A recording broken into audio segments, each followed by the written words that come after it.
So the NBA season is amongst us, the Cavaliers have added some new pieces, and I think a lot of us knew that they were going to struggle, but I don't think a lot of people were expecting this shaky of a start. What's up YouTube? It's the one and only Legend of Winning, aka Low, and I'm here with a video trying to explain the best way that I possibly can on why exactly the Cleveland Cavaliers are struggling the way that they are, because it is pretty concerning to a certain extent.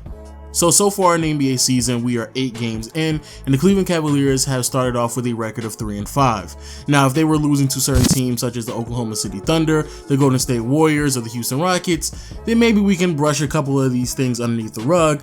But when you're losing to the Brooklyn Nets without D'Angelo Russell, and then Tim Hardaway Jr. is nearly getting his career high against you, then yeah, we have a couple of red flags that are definitely being thrown up in the air. Now let's get something completely clear. I thoroughly understand it's the beginning of the season, and there's a couple of things that they have to iron out. You added a lot of pieces to the puzzle, and so the chemistry problems are there. And also Isaiah Thomas, he's not back yet from his injury, so obviously when you add him to the team, that definitely is going to change a couple of things around, especially on the offensive end. But there are a few things that are still standing out about the Cleveland Cavaliers on why exactly they are struggling so consistently so early in the NBA season that I don't really see changing anytime soon, even if Isaiah Thomas is on the roster.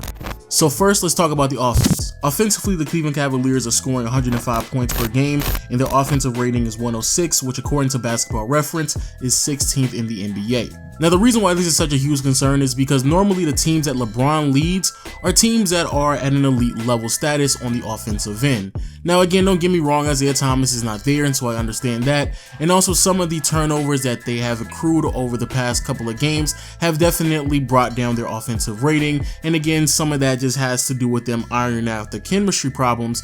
But there is one big problem on the offensive end that really and truly sticks out, and I don't really see it changing anytime soon, and that is the lack of spacing. According to Basketball Reference, the Cleveland Cavaliers are only making 10 3-pointers a game and converting on only 33% of their 3-point shots, which is 23rd in the NBA. Now, the reason why this is such a huge concern is because LeBron's middle name for the past 5 to 6 years has been spacing. LeBron spacing James. When you have LeBron on your team, someone who is such a ball dominant player who needs the passing lanes and the driving lanes to be at an elite level, when you cut some of those things out, it definitely changes the dynamic of the offense, and we are obviously seeing the effect of this. LeBron, when he attacks the rim, you can easily see defenses collapsing or helping on him because they have certain players such as Dwayne Wade and Derrick Rose on the perimeter, and this is also rubbing off on some of the other players as well when you see certain players such as J.R. Smith and Jay Crowder struggle from behind the arc as well. Now, to a certain extent, this really should not have thrown people by surprise.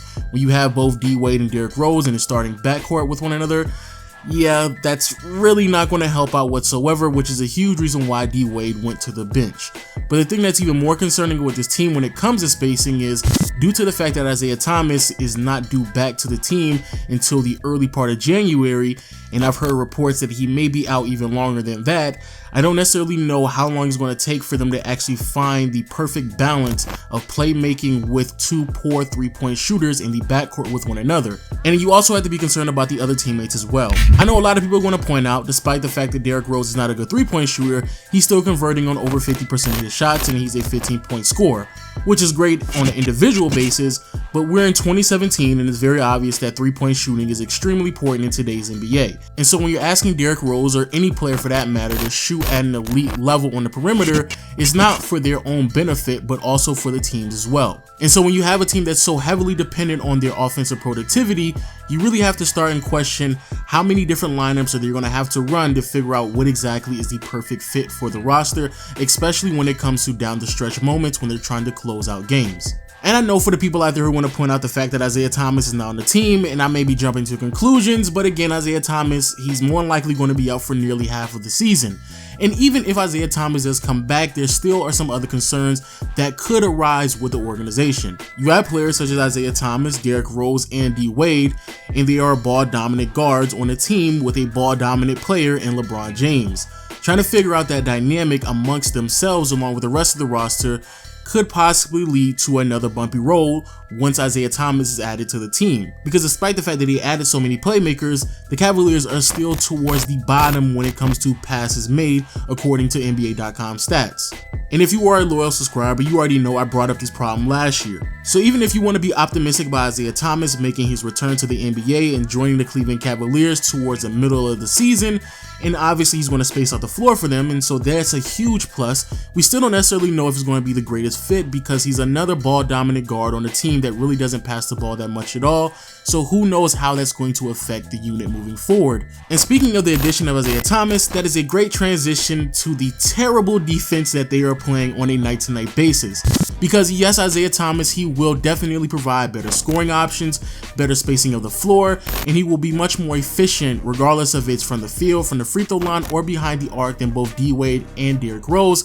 But there's no denying that D-Wade, Derrick Rose, and Isaiah Thomas are all bad defensively. And so yes, the addition of Isaiah Thomas will definitely aid them offensively, but there's a possibility, and I know this is going to be hard to believe, that they could become worse on the defensive side once Isaiah Thomas joins the roster. So far this season, the Cavs on average allow nearly 112 points, and they are dead last in defensive rating according to Basketball Reference. Now I know a lot of people are going to point out a couple of things, especially when it comes to the new additions and the lack of communications, and everybody just has to be on the same page when it comes to the rotations. And yes, that is true, and please don't get me wrong, I thoroughly understand that dynamic of defense, especially team defense, but it wasn't as if like this team was all that great on the defensive end last year. And so if some of those bad habits are just carrying over to the new season with the addition of poor defensive players, I don't necessarily know if this is something that's going to get better.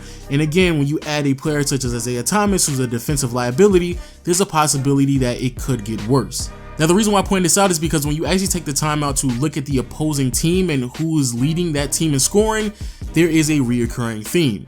When they lost to the Orlando Magic, yes, Vucevic did lead that team in scoring, but Jonathan Simmons was right behind him with 19 points on 54, nearly 55% shooting from the field. When it comes to Chicago Bulls, yes, the Cleveland Cavaliers did win, but out of nowhere, Justin Holiday scored 25 points on 47% shooting.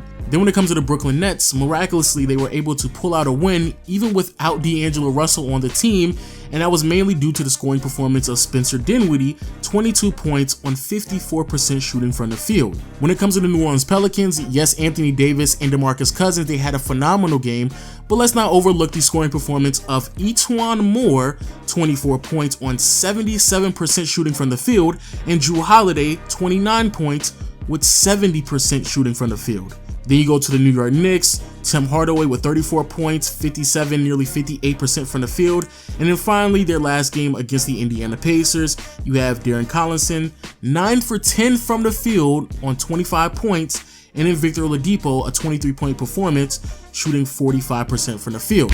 If you couldn't see the pattern, all of those players are guards. The backcourt of the Cleveland Cavaliers, it is atrocious when it comes to the defensive side. And so yes, people are going to applaud Derrick Rose, D-Wade, and Isaiah Thomas for the scoring output, but quite honestly, scoring was never the problem for the Cleveland Cavaliers at all. Last year, they were one of the best offensive teams in the NBA, extremely efficient, but again, they consistently struggle on the defensive side. But wait, it gets worse. Because when it comes to defense, sometimes you just have to watch the game itself, or you have to dig a little bit more deeper for the right numbers to perfectly convey how poor of a defender a said player or a team is. And when it comes to the Cleveland Cavaliers, yes, some of these players are just not good defenders, and I would argue that Isaiah Thomas is a defensive liability, but a lot of this stuff is just lack of effort on the defensive end. When it comes to transition plays, they are allowing 20 points on a night-to-night basis just on fast breaks. Amazing. And then when it comes to spot-up jumpers, they are allowing 26 points on 47% shooting from the field, which is dead last in the NBA.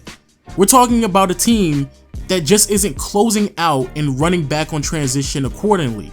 And more specifically, when it comes to shots from behind the arc, the Cleveland Cavaliers are allowing their opponent to make 14 three-pointers on a night-to-night basis on nearly 42% shooting, which again is dead last in the NBA. And so regardless of if they're able to figure it out offensively, if they're going to allow 110 to 120 points, I highly doubt they're going to be able to keep up with that regardless of who they face. So it will be very interesting to see what happens as time continues to progress.